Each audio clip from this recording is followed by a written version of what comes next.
جو اس پر ان کی پرورش ہوتی ہے، لہٰذا جتنا جلد ممکن ہو سکے ہمارا مطالبہ ہے حکومت سے کہ ایک تو کمپلیکس جس کا بھی ہے ان کو بھی، اور دکاندار جو اس میں رہنے والے ہیں ان کا بھی جلدی سے کوئی سجباب ہو جائے تاکہ وہ اپنا روزگار جلدی سے شروع کریں اور یہ مشکل گھڑی سے نکل آئے. داؤد صاحب، آپ لال پورہ کا دورہ آپ نے کیا، عاشق حسین کے گھر آپ گئے، کیا کہیں گے، کیا کچھ آپ نے وہاں پر دیکھا؟ کیونکہ چھوٹی بیٹی بھی ہے، معصوم بیٹی ہیں، رسک الینس جو ہے وہ سرکار کی طرف سے پولیس کو نہیں مل رہا ہے، کیا کچھ گزارش رہے گی آپ کو اس وقت کی سرکار سے، جو موجودہ کی سرکار ہے؟ وہاں جا کر کے بہت تکلیف ہو رہی ہے انسان کو، جس کو ہم کہیں گے ناقابل برداشت معاملہ ہے. وہاں پر چھوٹے بچے ہیں، بچیاں ہیں، تو لہٰذا جتنا بھی اس پر افسوس کیا جائے وہ بہت کم ہے.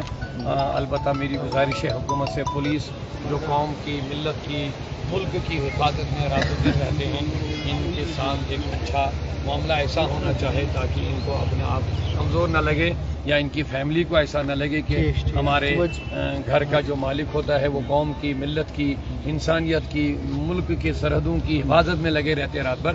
لہٰذا ان کے ساتھ جتنا ممکن ہو سکے اتنا زیادہ ان کے ساتھ اچھا برتاؤ ہو، مالی طور پر، ہر لحاظ پر، تاکہ ان کے جانے کے بعد ان کے اہل خانہ کو ایسا نہ لگے کہ ہمارا اب کوئی نہیں رہا ہے.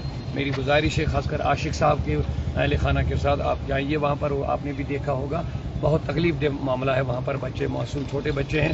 تو لہٰذا جتنا ممکن ہو سکے حکومتی سطح پر اور بڑے پیمانے پر ان کی ایسی امداد ہو تاکہ وہ نئے سرے سے کھڑے ہو جائیں اور اپنا کام جو دنیاوی معاملات ہے اس کو آگے چلا. داؤد صاحب، اور آخری سوال ہے، وادی کشمیر کی اگر بات کریں، ٹرینڈ بن چکا ہے یہاں پر، اب نوجوان جو ہے وہ سوسائڈ کر رہے ہیں. آپ نے دیکھا کہ نیٹ کا رزلٹ جو ہی سامنے آیا، بہت سارے بیٹیوں کی اگر آپ بات کریں یا بچوں کی بات کریں سوسائڈ کر رہے ہیں. سوسائڈ اسلام میں حرام بھی ہے، اور کیا کچھ کہیں گے ان والدینوں سے جو اپنی بچوں کو فورس کر رہے ہیں، آپ کو نیٹ ہی کر رہے ہیں، آپ کو ڈاکٹر ہی بننا ہے، کیا کہیں گے اس حوالے سے؟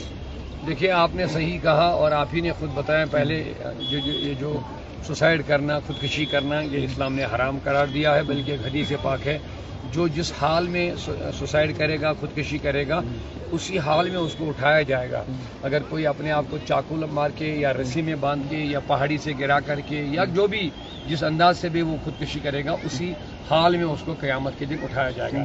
تو لہذا خودکشی کرنے والوں کو سوچنا چاہے کہ کتنا بڑا گناہ ہے اور کتنا بڑا اس کا سزا ہے، اس سے ڈر کر کے اس سے پہلے بچنا چاہے. اور دوسری بات، خودکشی کرنا یہ کم ہمت لوگوں کا کام ہوتا ہے، یہ باہمت لوگ نہیں ہوتے ہیں. دیکھیں، انسان باہمت ہونا چاہے، انسان مصائب کا مقابلہ کرنا چاہے، مشکلات کا مقابلہ کا. پھر مرد کیا ہوتا ہے یا انسان کیا ہے؟ انسان کے اندر ایک ہنر اور صلاحیت اور ہمت ہونی چاہیے، جتنی بھی مصیبت آئے ان مصیبتوں کا مقابلہ کریں. تو اور آخری بات یہ ہے کہ واقعی والدین کو نہیں چاہیے کہ بچوں پر فورس کریں. اس میں بڑی بات یہ ہے، اس میں جو خودکشیوں کا یا بچوں کا اپنے آپ کو مارنا، اس میں سب سے اہم رول یہی ہے. رشتہ داروں کا دباؤ، گھر والوں کا دباؤ، والدین کا دباؤ، نہیں جی آپ کو کرنا ہی کرنا ہے، اچھے نمرات کے ساتھ کرنا ہے، یہ کرنا. تو بچہ ذہنی طور ایک دباؤ کا شکار ہو جاتا ہے، ڈپریشن کا شکار ہو جاتا ہے. جب اس کو لگتا ہے کہ اگر میں کامیاب نہیں ہوا تو میرے ساتھ والدین کیا کریں گے، خاندان میں بے عزتی ہو جائے گی، تو اس کا بس ایک ہی راستہ پھر بچ جاتا ہے، وہ خودکشی.